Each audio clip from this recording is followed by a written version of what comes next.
विश्व आदिवासी दिवस के मौके पर हमारे मंच में उपस्थित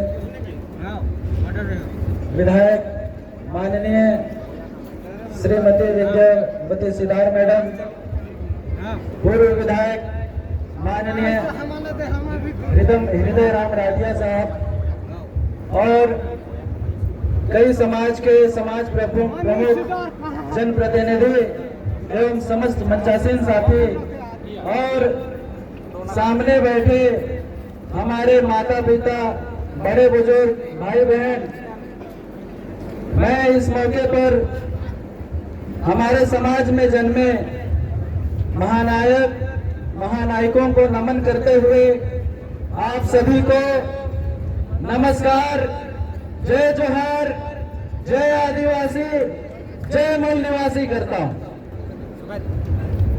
साथियों, आप लोगों को मालूम है कि आपके पूर्वज कौन थे? मालूम है? जवाब देंगे, मालूम है क्या? है कि नहीं है? आप अगर इस बात को जिस दिन समझ जाएंगे कि आपके पूर्वज कौन थे, आप गर्व करेंगे। कैसे गर्व करेंगे? सिंधु घाटी सभ्यता सुने हैं? सुने हैं कि नहीं सुने? सिंधु घाटी सभ्यता में आज से 5000 साल पहले हमारे पूर्वज निवास करते थे। कितने साल पहले? 5000 साल पहले हमारे पूर्वज निवास करते रहे और 5000 साल पहले उन्होंने पक्के ईंटों के मकान बनाए। कहां? सिंधु घाटी में। उन्होंने पक्के ईंटों का आविष्कार किया सिंधु घाटी में। उन्होंने पक्की सड़कों का आविष्कार किया सिंधु घाटी में। उन्होंने शौचालय का आविष्कार किया सिंधु घाटी में। उन्होंने जलमार्ग का आविष्कार किया। क्या करने के लिए? अफ्रीका महाद्वीप से व्यापार करने के लिए जलमार्ग का आविष्कार किया, पानी जहाज का आविष्कार किया। किसने किया? आपके पूर्वज ने, हमारे पूर्वज ने, आदिवासियों ने। अब गर्व करेंगे ना? करेंगे ना? तो हमारे पूर्वजों ने इतने सारे आविष्कार किए, सोचिए। और आज उन्हीं के वंशज, जिनके पास रहने को एक ढंग का मकान नहीं है, जो ये कहते हैं कि हम जल जंगल जमीन के मालिक हैं, उनके पास आज जमीनें खत्म हो जा रही, जंगल काटे जा रहे हैं। मणिपुर में आदिवासियों को नंगा करके घुमाया जा रहा है। मध्य प्रदेश में आदिवासी के चेहरे पे पेशाब कर दिया जाता है। बस्तर में आदिवासियों को नक्सलियों के नाम पे मार दिया जाता है।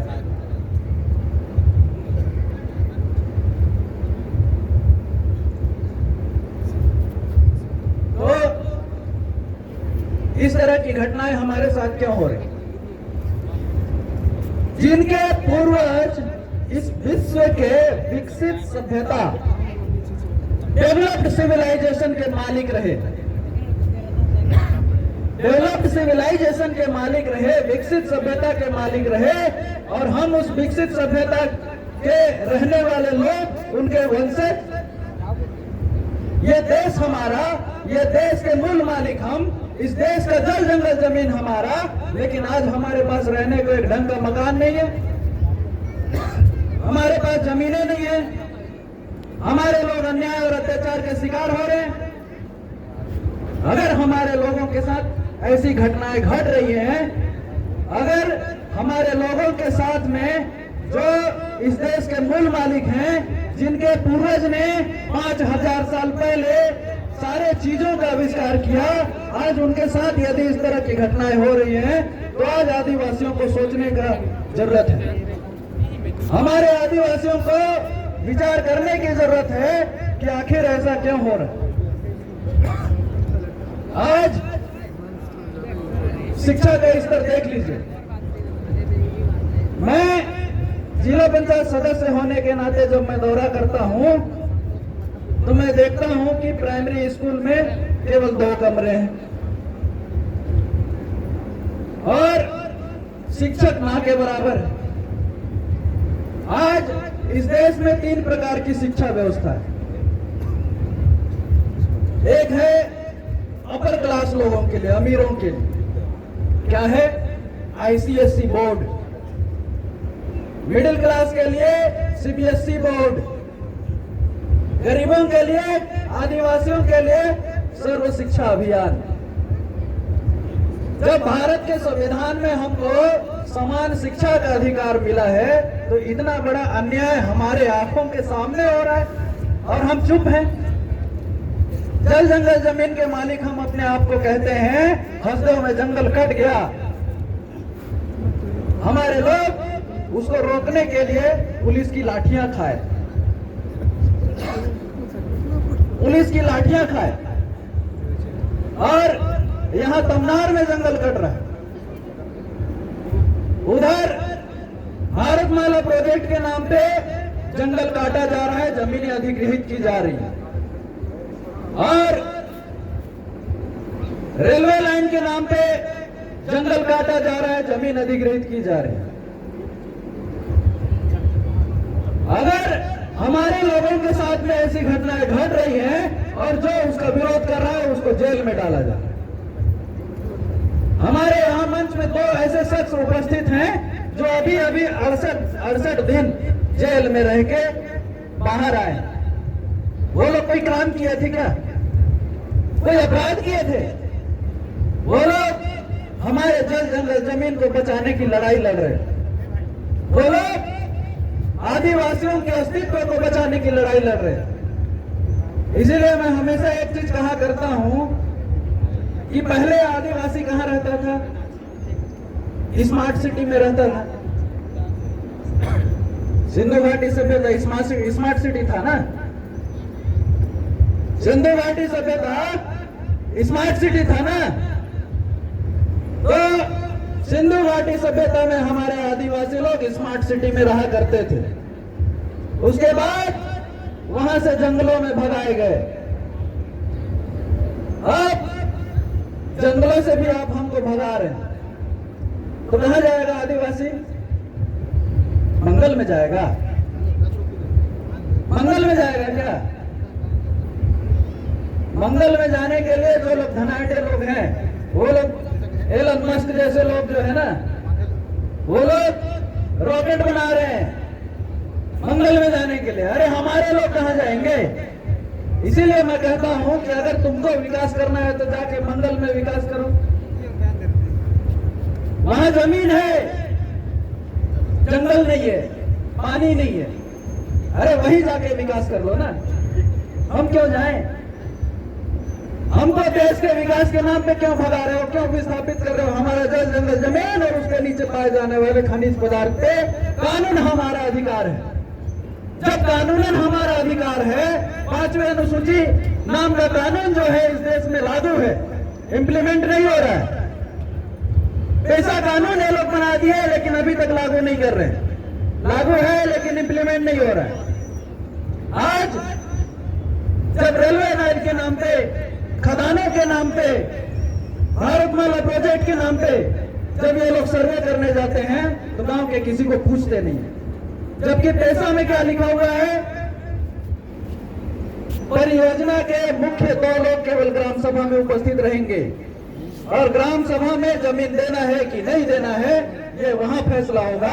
लेकिन ये लोग बिना पूछे सर्वे करने पहुंच जाते हैं। ये आदिवासियों के अधिकार का हनन हो रहा है कि नहीं हो रहा है? हो रहा है ना? हो रहा है ना? तो इतना बड़ा अन्याय हमारे आंखों के सामने हो रहा है। आज हम कहते हैं कि हमारा देश आजाद हो गया, अभी आने वाले 15 अगस्त को स्वतंत्रता दिवस मनाने वाले हैं। आने वाले 15 अगस्त को हम लोग स्वतंत्रता दिवस मनाने वाले हैं, लेकिन जैसे भारत देश आजाद हुआ, 9 वर्ष के दिन खरसावां में हजारों आदिवासियों को आजाद भारत की पुलिस ने गोलियों से भून दिया। आजाद भारत की पुलिस ने अगर हमारे लोगों को गोलियों से भून दिया, आज हमारे लोग अन्याय अत्याचार के शिकार हो रहे हैं, आज हमारी महिलाएं सुरक्षित नहीं है, तो क्या आप कह सकते हैं कि हम इस देश में आजाद हैं? देश आजाद हुआ होगा, हो सकता है, लेकिन मुझे तो नहीं लगता है कि इस देश में आदिवासी आज भी आजाद है।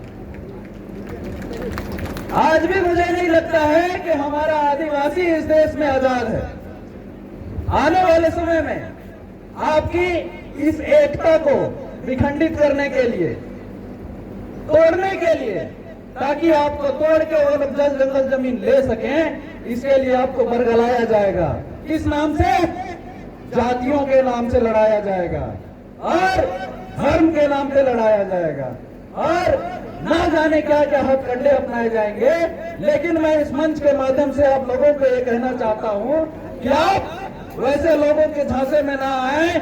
आदिवासी अपनी एकता बरकरार बना करके रखे और जितना फुर्ती से हम नाचते हैं, हमारे पूर्वज लड़ाई लड़के जंगल जमीन और अपने अधिकारों को बचा करके रखे, तब हमको आज उस अधिकार का उपयोग और प्रयोग करने को मिल रहा है। लड़ाई लड़ करके बचा करके रखे। तो मैं आप लोगों से यह कहना चाहता हूं कि आज समय है, हम एकजुट होकर हमारे लोगों के ऊपर, हमारे ऊपर हो रहे अन्याय अत्याचार शोषण के खिलाफ आज भी हम जिस फुर्ती से मैदानों में अभी नाचते हैं ना, उसी फुर्ती से लड़ाई लड़ने के लिए निकलेंगे। तब हमारे लोगों का अधिकार सुरक्षित रहेगा, हमारी आने वाली पीढ़ियां सुरक्षित रहेंगी। अन्यथा की स्थिति में हमारी आने वाली पीढ़ी जो है ना, वो गुलाम होने वाली। तो साथियों, मैं बहुत ज्यादा नहीं कहूंगा, समय का अभाव है। आप सभी ने मुझे बड़ी ध्यान से सुना, इसके लिए आप सभी को बहुत बहुत धन्यवाद, आभार। सभी को नमस्कार, जय जोहार, जय आदिवासी, जय मूल्य। बहुत बहुत धन्यवाद।